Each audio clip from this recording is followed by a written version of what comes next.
Muy buenas noches, amados alumnos. Una vez más nos encontramos su servidora, la pastora Janet Condori, y ustedes, miembros de la Escuela de Liderazgo de Vida y Poder de Lima.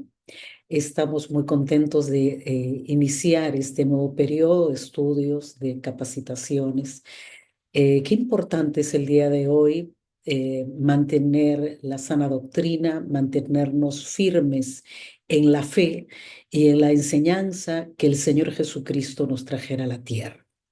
Bien, en esta oportunidad vamos a comenzar el curso de guerra espiritual. Si podemos compartir el manual a través del cual vamos a trabajar en estos días la la, el curso, quisiera que podamos tomar mucha atención en relación a este curso. Hay muchos han hecho un abuso de este tema. Algunos lo han convertido en un tema como místico, lo han llevado a un punto aún de, de hacer una especie de, efectivamente, guerra, ¿no? Con demonios, con principados, y realmente, bíblicamente, es como que ha habido un abuso de esta doctrina, ¿no? Que es la doctrina, es parte de la doctrina de los ángeles, ¿no? No existe la doctrina de los demonios, ¿no? No existe tal demoniología. Y quería comenzar justamente con este tema, porque cuando la iglesia entra a practicar, entra a disertar sobre ciertos aspectos de las enseñanzas del Señor Jesús, fuera del enfoque que la misma Biblia le ha dado a esos temas, entonces la iglesia comienza a desviarse, ¿no? Entonces es importante que la guerra espiritual no sea ignorada por la iglesia y tampoco se convierta en una obsesión para ella, ¿no? Básicamente, esta es una regla muy importante en relación a la doctrina cristiana. Pero lo primero también es importante, ignorar las maquinaciones del diablo, ignorar este aspecto de la doctrina angelical también es un error, ¿no? Entonces, cuando nosotros vamos al Antiguo Testamento, aparte de Génesis o de otros pasajes más, Génesis 3, donde se ve vivamente el trabajo y la manera como Satanás operó para tentar al hombre y alejarlo de su cobertura, de sus propósitos. Luego vamos a ver en pasajes tal vez muy cortos cómo Satanás opera y cómo él operó en la vida de los hombres, pero pasando el tiempo de alguna manera vamos a ver que ¿no? Este personaje llamado Satanás, que fue un querubín, pertenece, ¿no? al ejército celestial, angelical que Dios creó. Y entonces vamos a ver que quién realmente trae y hace visible la realidad de Satanás, hace visible las operaciones y todo lo que, todo ese bagaje de este personaje llamado Satanás lo hace el mismo Señor Jesús. Y cuando nosotros vamos a Mateo 4, por ejemplo, vamos a encontrar que antes de que comience el ministerio público del Señor Jesús, vamos a ver el relato de la tentación de Jesús, donde entran básicamente solo dos personajes, ¿no? El personaje del mismo Señor Jesucristo, nuestro Señor Jesús, y este personaje llamado Satanás. El Señor Jesús lo expone, el Señor Jesús lo muestra en la dimensión de su poder, de su carácter, pero también le muestra cómo Él nos muestra a los discípulos cómo Él está sometido, ¿no? a la voluntad del Padre y a la autoridad del Hijo.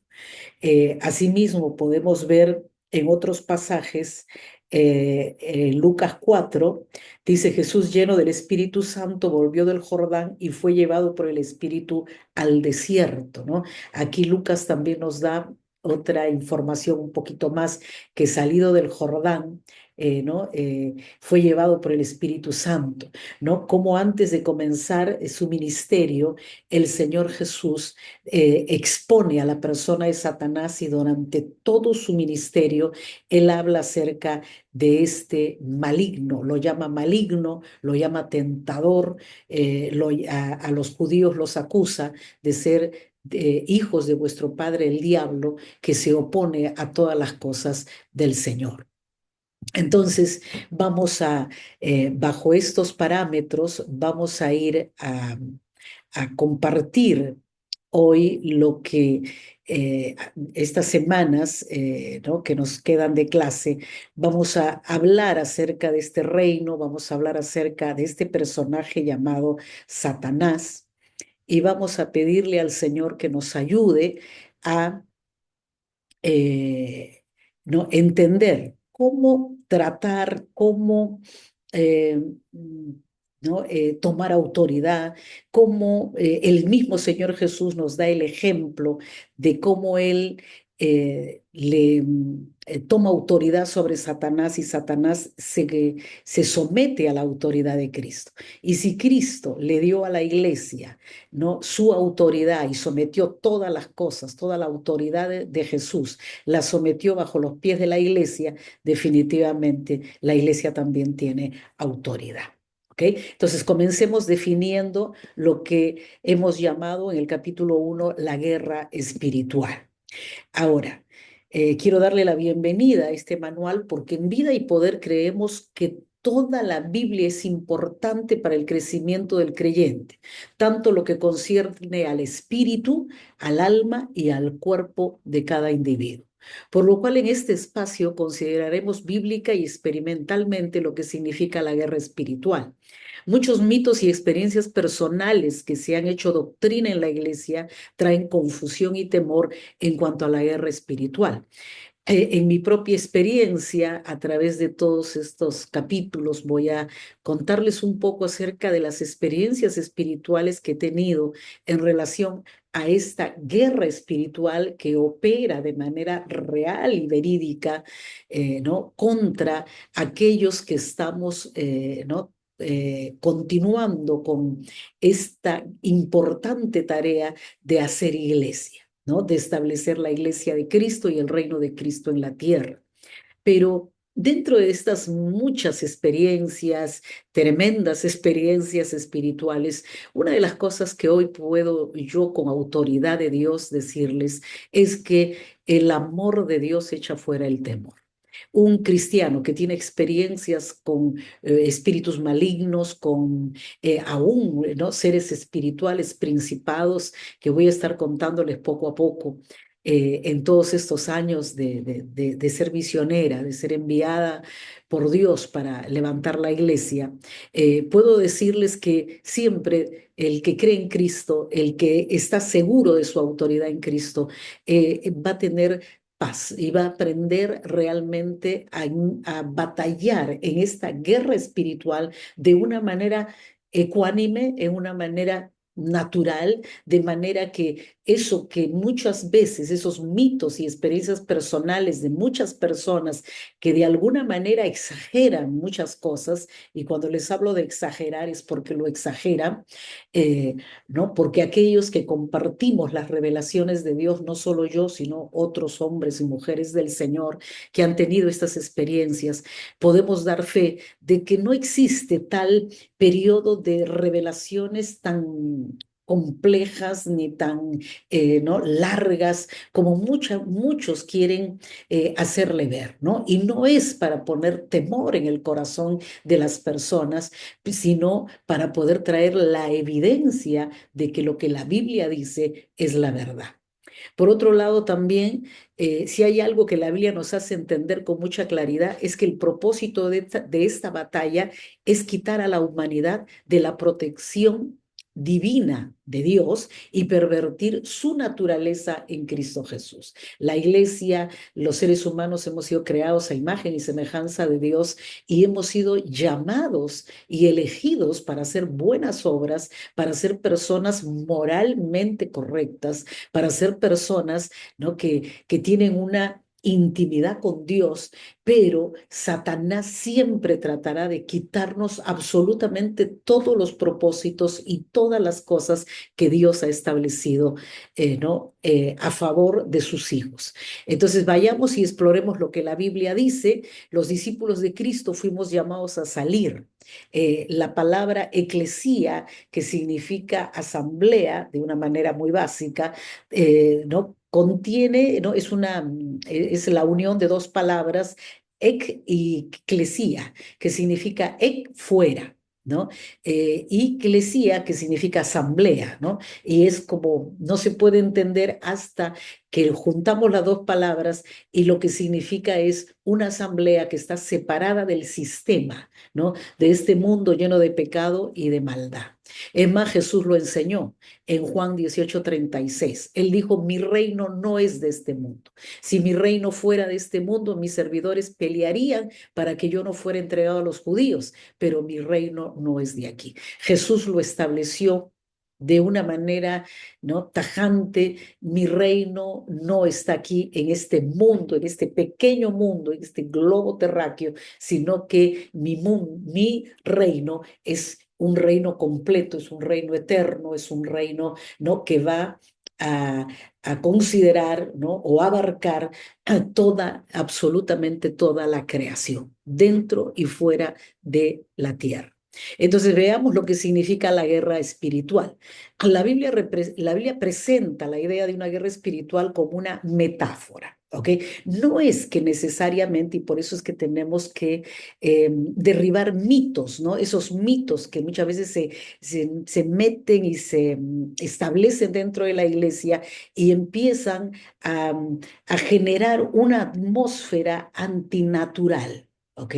Entonces, ¿por qué? Porque la guerra espiritual es simplemente una metáfora poderosa para describir el conflicto constante entre las fuerzas del bien y del mal, el reino de la luz y el reino de las tinieblas, que está representado por Satanás, mientras que el reino de la luz representada por nuestro Salvador Jesucristo, que se desarrolla en el mundo y en el corazón humano. ¿Ok? Tiene que ver con cosas no físicas, sino con cosas internas, que se va a desarrollar esa tentación, por ejemplo, que es graficada por Mateo 4, donde el mismo Señor Jesús es tentado por Satanás después de los 40 días de ayuno. Ahora tenemos que entender que esa guerra, esa batalla no ocurre de esa manera con los seres humanos, sino que hay una guerra, una batalla interna. ¿Por causa de qué? Por causa de nuestra propia naturaleza caída, cuando Satanás en su tentación a Eva, pues vence, ¿no? Y tienta a Eva y ellos pecan, ella y su marido pecan delante de los ojos de Dios, y entonces ahí viene pues lo que es la consecuencia del pecado, estar alejados de la cobertura de la bendición de Dios. ¿Ok? Y entonces esta guerra espiritual no se libra con armas físicas, sino con armas espirituales, armas poderosas como la fe, la oración, la palabra de Dios y la armadura de Dios. Si a usted le cuesta leer la palabra, si a usted le cuesta orar, amado hermano, quiero así, de plano, como introducción, decirles que usted ya estará en una gran desventaja, porque el argumento que el Señor Jesucristo usó con el tentador fue: escrito está. Escrito está, no solo de pan vivirá el hombre, al Señor tu Dios adorarás y a Él solo servirás. Y lo que el Señor Jesús usó fue la palabra. ¿Ok? Ahora, palabra. ¿Qué hace la palabra en la vida del hombre? Lo que hace es la fe, ¿no? Produce fe, porque la fe viene por el oír y el oír por la palabra del Señor. Entonces, qué importante es considerar también Mateo 6, que nos habla acerca de esa armadura, ¿no? que una vez más es una metáfora, una vez más no tiene nada que ver con algo que yo me pongo o algo físico, algo material, sino que es un estilo de vida, son acciones, son valores, son ¿no? Carácter que está dentro del ser humano, como por ejemplo, ¿no? Ponerse el escudo de la fe, ¿no? O sea, por fe yo no acepto las cosas que Satanás ¿no? Usa para destruir mi confianza en Dios, sino que uso mi fe para creer que Dios es más poderoso y que Él va a destruir las estrategias humanas. Ahora, algunos aspectos claves de la guerra espiritual en la Biblia. En primer lugar, tenemos que ver los dos reinos, ¿no?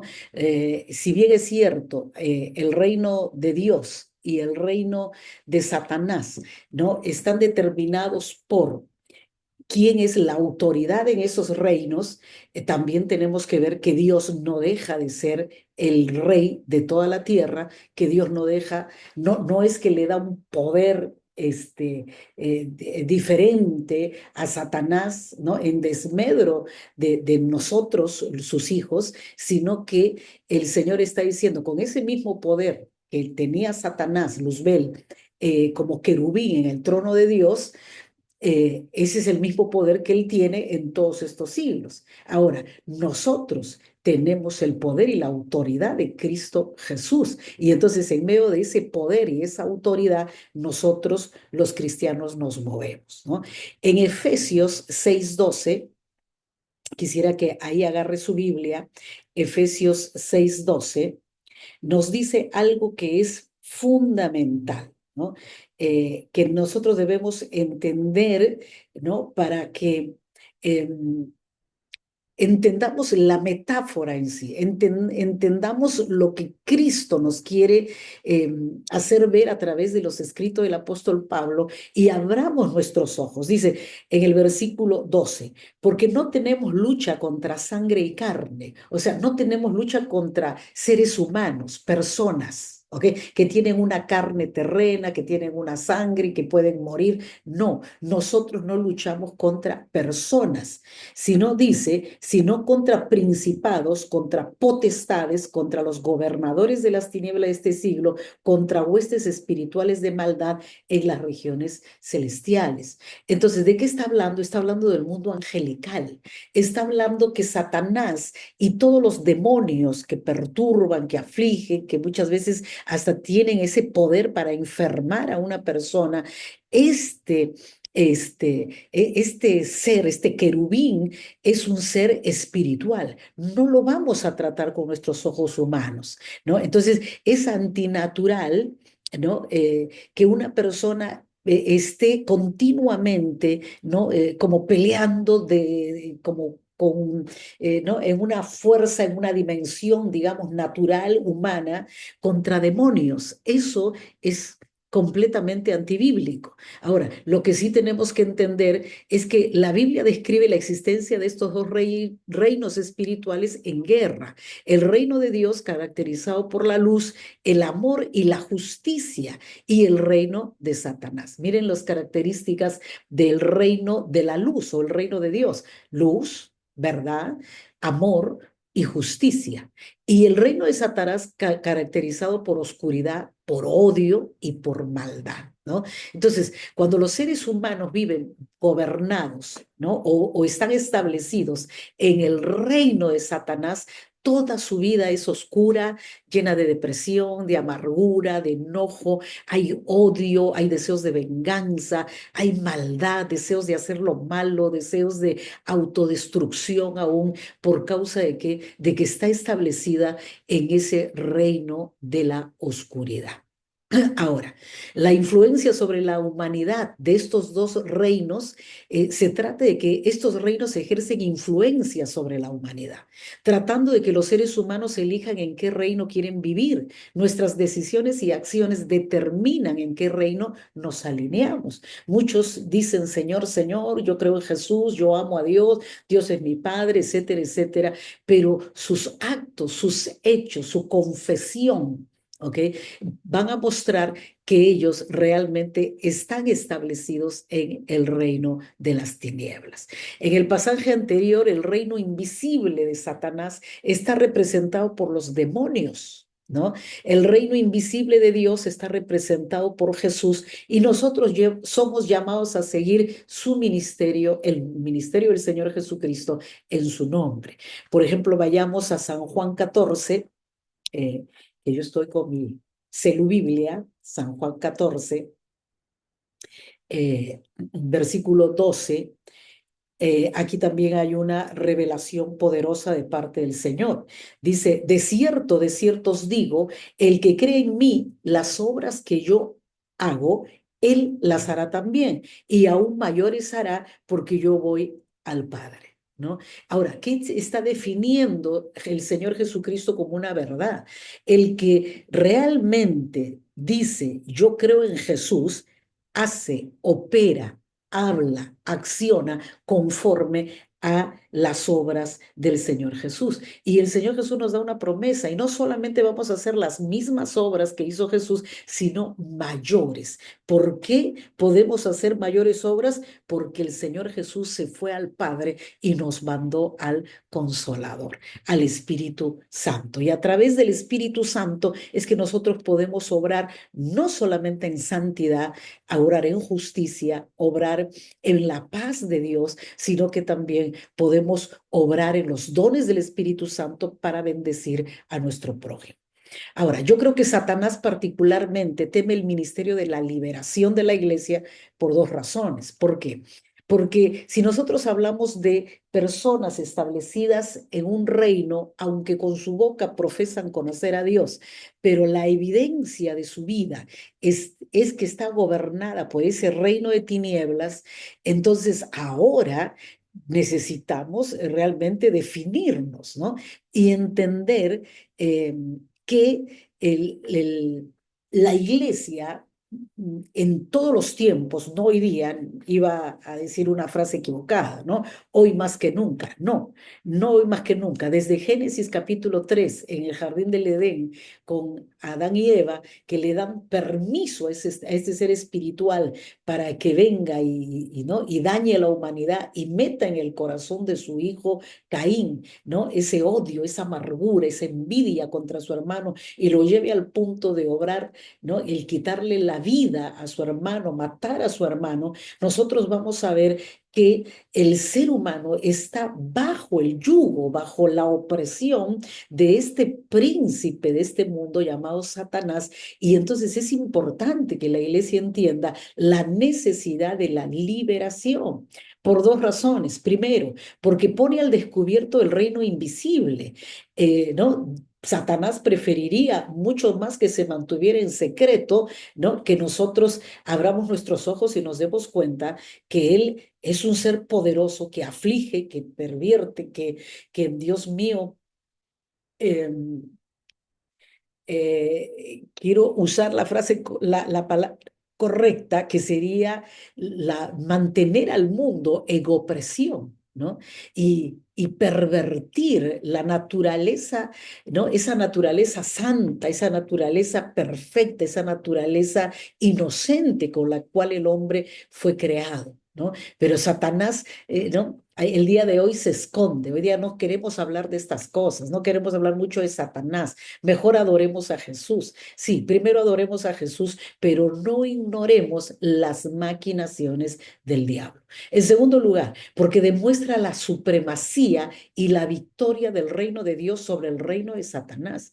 La pregunta que muchas personas, muchos cristianos se hacen, ¿por qué si nosotros somos morada del Espíritu Santo, si somos hijos de Dios, si somos coherederos juntamente con Jesucristo de todas las bendiciones, ¿por qué los cristianos vivimos en derrota? ¿Por qué vivimos en depresión, en ansia? ¿Por qué vivimos, ¿no? en esa desesperación que vive aquel que nunca conoció a Jesús? Ahora, qué importante es entender esta guerra espiritual para entender la supremacía y la victoria del reino de Dios sobre el reino de Satanás. En el pasaje antes mencionado de Mateo 12 se enfatiza y establece lo que claramente revela el Nuevo Testamento. Existen dos reinos espirituales invisibles, el reino de Dios y el reino de Satanás. ¿Quiénes son estos, no, estos enemigos, estos contrincantes? En primer lugar, vamos a ver a Satanás y sus huestes de maldad, que no son otra cosa que los ángeles que el libro de Ezequiel nos dice que se rebelaron contra Dios cuando Satanás fue expulsado del trono de Dios por pretender sentarse en el trono del Señor. Entonces, el primer enemigo en la guerra espiritual es Satanás, también conocido como el diablo, junto con sus demonios o ángeles caídos. Su objetivo es desviar a las personas de Dios y destruirlas. Eso es lo que nos dice Efesios 6:11. La naturaleza de pecado y sus efectos en la persona. ¿Ok? Entonces, esa naturaleza que nosotros tenemos, ¿no? Son parte de lo que, ¿cómo se llama? Usa, son parte de la estrategia que tiene Satanás para apartarnos del amor de Dios, para apartarnos de la salvación en Jesús. La naturaleza de pecado y sus efectos en la persona, el pecado, la naturaleza humana caída y las tentaciones del mundo también actúan como enemigos en esta batalla espiritual, debilitándonos y alejándonos de Dios. Vamos un momento a Santiago, capítulo 1, versículo 14, Santiago capítulo 1, vamos a leer el versículo 14 y el 15, los versículos. Dice la palabra de Dios, sino que cada uno es tentado cuando de su propia concupiscencia es atraído y seducido. Entonces la concupiscencia, después que ha concebido, da a luz el pecado y el pecado siendo consumado, da a luz la muerte. Ahora, ¿por qué es importante entender este elemento, Satanás y sus huestes? Que sí, ellos tientan, ellos oprimen, ellos afligen, ellos están siempre tratando de oponerse a que los planes de Dios se cumplan en nuestra vida. Pero no podemos ignorar nuestra propia naturaleza humana de pecado. ¿Ok? ¿Por qué? Porque es ahí donde Satanás atrae, ¿no? Dice que por causa de esa naturaleza pecaminosa, dice Santiago 1, 14 y 15, no, somos atraídos y seducidos al pecado. Esa naturaleza no se va, esa naturaleza se va a quedar aquí. ¿Por qué? Porque es parte de la carne. ¿Ok? De esta naturaleza caída, carnal, del alma. Por eso dice la palabra claramente que el alma que pecare, esa morirá. ¿Ok? Y si confesamos que Jesús es nuestro Señor y creemos en nuestro corazón que Él fue levantado de los muertos, ¿no? Esa fe que ponemos en Jesús y esa confesión que van a traer, la salvación de nuestra alma. Pero esta guerra espiritual, esta guerra que tenemos contra los apetitos de nuestra alma, contra el pecado, la maldad que mora en nosotros, es algo que vamos a tener que llevar hasta el último día de nuestra vida, cuando al morir, ¿no? Cuando ya esta carne, esta caja en la que vivimos que se desgasta, va a ir al polvo de donde fue tomada y luego el espíritu vuelve a Dios que lo dio. Y mi alma, si mi alma realmente ha sido un alma regenerada, ¿no? Fue un alma salvada porque puse mi confianza en el sacrificio de Cristo, entonces ahí iremos a tener, el Señor va a reemplazar este cuerpo, ¿no? Este cuerpo de carne lo va a reemplazar por un cuerpo glorificado. Entonces, eso es lo que se llama la glorificación del creyente. ¿Ok? Entonces, un día vamos a recibir otro cuerpo, un cuerpo sin enfermedad, sin envejecimiento, sin límites, un cuerpo que no está sujeto a esta naturaleza pecaminosa, sino que está sujeto a la santidad, la justicia y la verdad de Dios. Entonces, tenemos que reconocer que la guerra espiritual es una realidad presente en el mundo y en nuestras vidas. Sin embargo, como creyentes en Jesucristo, tenemos las armas y el poder para vencer al enemigo y vivir una vida victoriosa en Dios. Ahora, ¿qué es la guerra espiritual? en dos palabras. La guerra espiritual no es una lucha física, sino una confrontación en el reino espiritual. Es una batalla por los corazones y las mentes de la persona. Satanás te quiere robar el precioso mensaje del Evangelio. Te quiere robar a la persona del Espíritu Santo, tu ayudador. El Espíritu Santo está ahí ayudándonos en nuestras debilidades, recordándonos las palabras, haciéndonos recordar el sacrificio y el amor de Dios a favor nuestro. Pero Satanás está ahí, ¿no? Alguien dijo que la mente es el campo de batalla de Satanás. Y entonces ahí está, en la mente Satanás, ¿no? Impartiendo palabras de maldición, de rechazo, de amargura, ¿no? Palabras de, qué sé yo, de soberbia, aún como el mismo Satanás, ¿no? Creyendo que por sí solo él podría sentarse en el trono de Dios y ser como Dios, ¿no? Cuando no se había dado cuenta que era un simple ángel creado.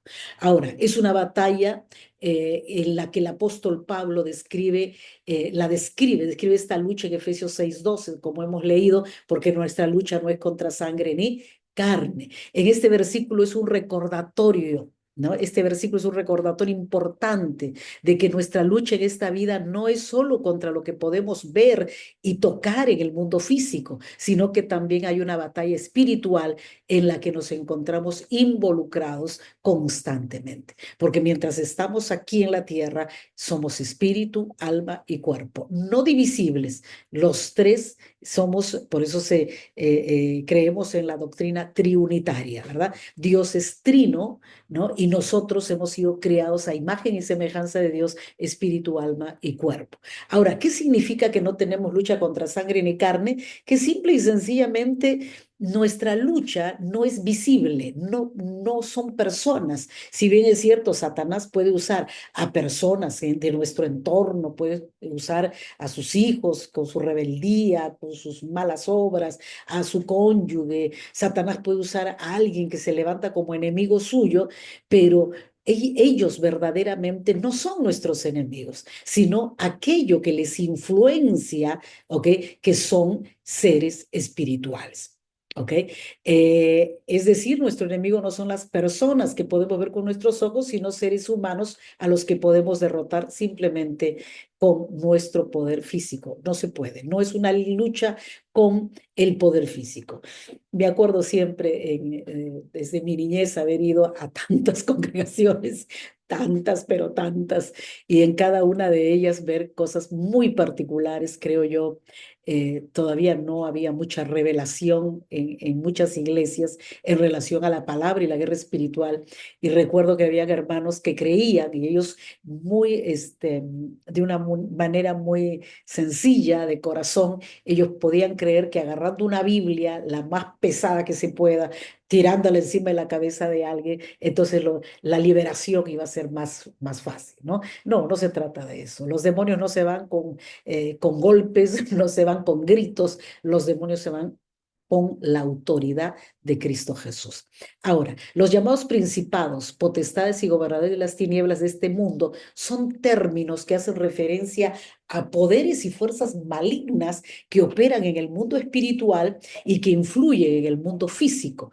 Operan en el mundo espiritual, en el mundo invisible, en el segundo cielo, en el tercer cielo, pero influencian en el mundo físico donde nosotros vivimos, ¿ok? ¿A través de qué? De las brujerías, de las hechicerías, de las maldiciones, de los pecados aberrantes o lo que llama el Antiguo Testamento iniquidades, ¿no? Y entonces todo eso influye en el mundo físico. Según la Biblia, Satanás y sus ángeles caídos tienen cierta autoridad en este mundo. Él le quitó la autoridad, Satanás le quitó la autoridad al hombre de la tierra y entonces por eso se le llama el príncipe de este mundo. Pero recuerde, es príncipe, no es rey. El único rey es Dios, nuestro Dios, Jehová de los ejércitos. Ahora, los principados y potestades son señoríos y poderes que gobiernan áreas particulares en este mundo, mientras que los gobernadores de las tinieblas de este mundo se refieren a la misma categoría de seres malignos. Hay algo interesante, una experiencia que tuve al llegar aquí como misionera a Italia hace 23 años. Fue una visión que tuve la primera noche que dormí aquí y fue que se me presentaron dos personajes y dos más pequeños, digamos, a sus costados, pero el personaje que tenía una figura como un gángster italiano agarró y me dijo, ¿qué haces aquí? A ti nadie te quiere, ¿no? Y entonces vete, me dio una orden y yo en mi confusión, en mi admiración, porque nunca había visto una visión de tamaña envergadura, entonces yo agarro y le pregunto, ¿no? ¿Y quién eres? Y me dijo, yo soy el príncipe de Milán. Y tú aquí no vas a hacer nada. Qué tremendo fue ese tiempo, ¿no? Al no solamente ver, esa fue la primera vez que lo vi, pero luego las siguientes veces, como este ser espiritual, que nadie más lo podía ver, sino yo, pero afectó mi salud, afectó mi ánimo, empezó a afectar, ¿no? Aún mi mente. Recuerdo haber tenido una experiencia en la que haber visto a este ser pasar ¿no? Por una parte de mi dormitorio donde había una lamparita y yo ¿no? me escarapelé porque dije, wow, o sea, es este ser espiritual, ¿no? Y lo reprendí, pero mientras estaba reprendiéndolo, me vino una cosa increíble. Audiblemente escuché lo que yo misma estaba pensando. Y entonces en ese momento reprendí más, ¿no? En el nombre de Jesús yo tomo dominio y control sobre la autoridad que tengo sobre mi mente y mis pensamientos. Y entonces tuve que me costó días orar en ayuno y en oración y hacer que esta opresión demoníaca y ¿no? esta estratagema demoníaca de Satanás, que luego entendí que lo que quería era enloquecerme, ¿no? Quería que yo tuviera temor, pero un temor tan terrible porque él se hacía muy visible delante de mí. Y entonces yo agarré y dije, en el nombre de Jesús, mayor es el que está en mí que el que está en el mundo.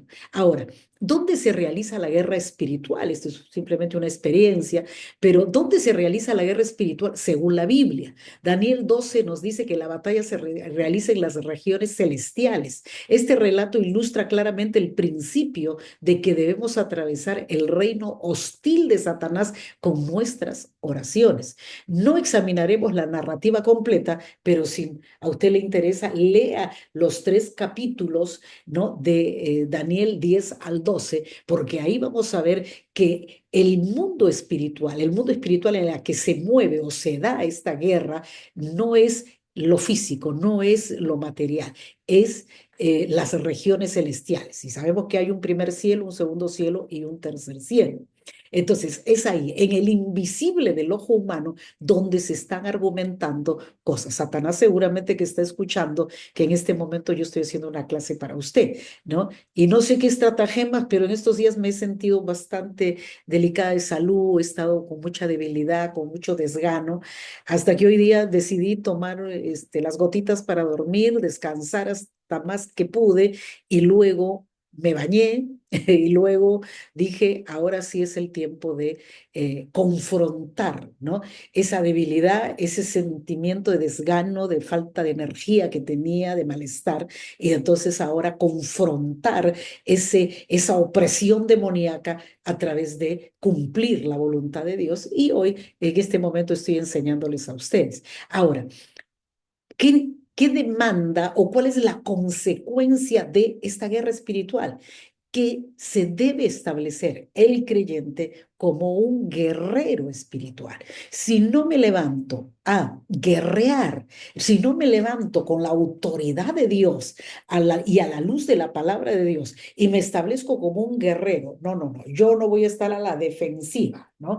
Porque el ciudadano normal, alguien dijo, el ciudadano de pie, es alguien que siempre está a la defensiva, ¿no? Tratando de defenderme, ay, qué miedo, ¿no? Pero el guerrero es alguien que se pone la armadura y tiene esa armadura 24 horas del día y va y enfrenta, ¿no? esa opresión, enfrenta esa batalla.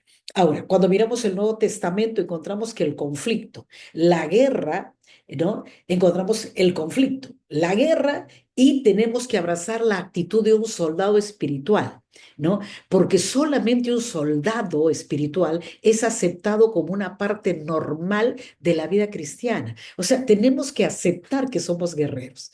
El Señor levantó de un pueblo de campesinos, de esclavos que hacían ladrillos, el Señor los convirtió en un desierto inhóspito en grandes guerreros. De manera que 40 años después, cuando salen del desierto y llegan a la tierra prometida, Israel ya era un pueblo guerrero que pudo tomar la herencia de la tierra prometida, así, ellos sin necesidad de contratar otros guerreros, ¿no? Entonces, importante que usted aprenda acerca de cómo los hombres que estamos aquí en la tierra, uno llamado Daniel, por ejemplo, cómo hace, ¿no? Uso de la armadura de Dios, cómo él enfrenta esta guerra espiritual, que no solamente Daniel, sino muchos otros, como por ejemplo Nehemías, que al ir a cumplir el propósito de Dios de restaurar los muros de Jerusalén, él tuvo una tremenda guerra a todo nivel y esa guerra tuvo que enfrentarla como un guerrero, ¿no? Ahora, ¿qué comprende la guerra espiritual? ¿No? Comprende en primer lugar que tenemos que ser conscientes de las tácticas del enemigo. Al conocer las estrategias de Satanás, podemos estar mejor preparados para resistirlas. Por ejemplo, Satanás desde nuestra concepción siempre está trabajando en contra de nuestra identidad, de nuestro valor, ¿no? Y entonces, a través de esas cosas que ocurren en la primera infancia, como el abandono, el rechazo, la burla, el maltrato, las injusticias, vamos a ver que ahí comienzan las tácticas de Satanás y luego esas tácticas son progresivas en el tiempo, ¿no? O en el progreso mismo de la persona. ¿Ok? Luego, fortalecer nuestra fe. La conciencia de la guerra espiritual nos motiva a depender más de Dios y a cultivar una fe más profunda. Tres, servir a otros a través de los dones espirituales. Podemos ayudar a otros creyentes a conocer y resistir los ataques del enemigo. Luego tenemos que ver que podemos experimentar la victoria de Cristo. Al confiar en Dios y usar las armas espirituales, podemos experimentar la victoria sobre el pecado y el mal. Y de esta manera podemos saber y celebrar que los cristianos estamos en el reino correcto. ¿Ok? Bueno, ¿cómo se manifiesta la guerra espiritual? A través de la tentación, la oposición. Ustedes no saben la oposición que tengo en este momento en el ministerio aquí en la obra en Italia, pero mayor es el que esté en nosotros que el que esté en el mundo, y esa oposición va a tener que ceder en el nombre de Jesús, porque Satanás se opone a los planes de Dios y a la obra de la iglesia. La acusación, Satanás acusa a los creyentes. División, el diablo busca dividir a los creyentes y sembrar discordia en la iglesia. Recuerde, no existe iglesia de uno. Para que haya iglesia se necesitan tres, porque tres es el número mínimo para hacer una asamblea, porque entre dos nunca se pondrían de acuerdo. Uno dice una cosa y el otro dice el otro. El tercero es el dirimente. El tercero es el que va a decidir quién gana, quién pierde, quién tiene la razón y quién no. Entonces, cuando somos asamblea más donde están reunidos dos o tres reunidos en mi nombre, ahí estoy yo, dijo Jesús, ¿no? Y cuando hay dos, Jesús termina siendo el tercero. Siempre la asamblea es de tres. Entonces, ¿qué pasa cuando Satanás comienza a traer división, sembrar discordia en la iglesia? Lo que él hace es reinar. ¿Por qué? Porque Satanás pierde, ¿cómo se llama? Fuerza cuando la iglesia está unida y enfocada en el propósito de Dios. Entonces, la iglesia tiene que estar muy despierta, los discípulos tenemos que ser muy sabios para discernir las razones por las que Satanás quiere poner enemistad con mi hermano. ¿Por qué Satanás pone enemistad contra los pastores? ¿Por qué Satanás, no, pone ahí ciertas componendas, envidias, a veces divisiones entre los mismos servidores, los mismos cristianos, los mismos líderes? Estas cosas son peligrosas.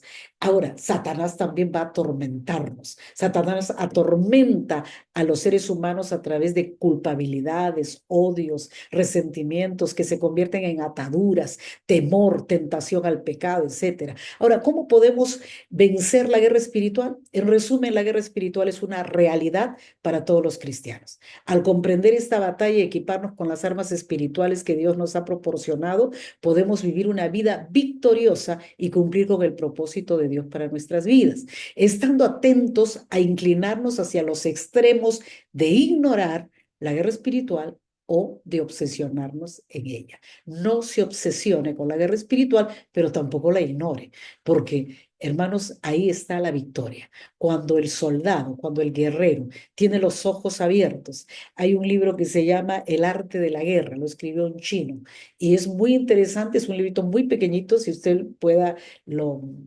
conseguir, y dice que una de las estrategias de victoria en una guerra es ponerse en la parte más alta del territorio donde se está desarrollando la guerra.